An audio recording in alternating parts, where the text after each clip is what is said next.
Drew managed to get seated to the left of Vester's. The man was a veritable endless pit. The amount of food he consumed turned Drew's stomach. Vester's had ignored him for much of the meal, concentrating instead on his plate. It was going to take a few days for Vester's to come around to admitting Drew might be able to help him. No one liked his secrets being laid bare. He'd seen Lily only once when she came to the doorway bearing pies that she transferred to another maid. When he tried to catch her attention, she turned her head and slipped away. On his left, Belle took a sip of her wine. "Uncle Everett, have you heard from the police?" Across the table from her, her uncle put down his fork and frowned. "They did not find the villain." "Did you tell them about the man I saw in the park?" Drew tensed.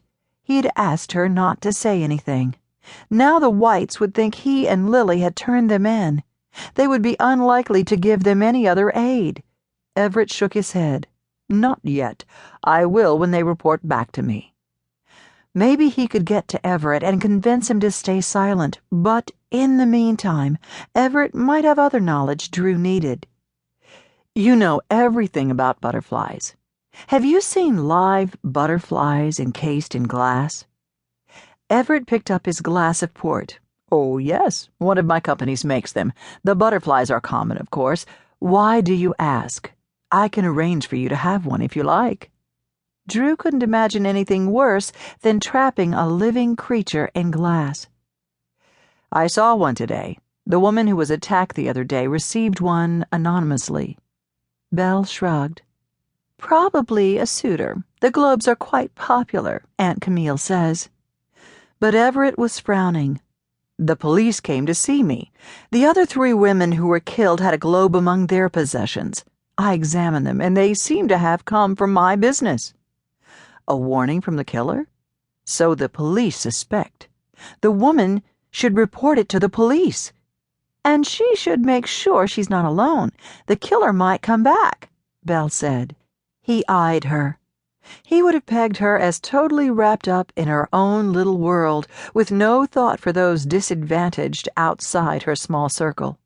She took a small bite of her pie, then dabbed her lips and smiled at him. The gleam in her eye made him uncomfortable.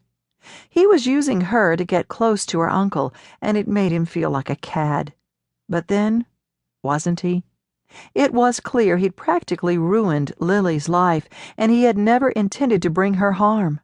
Quite the contrary, he'd wanted to protect her. Instead, he'd destroyed any chance they had at a future. She should have had several children clinging to her skirts. Instead, she was slaving away in this big house.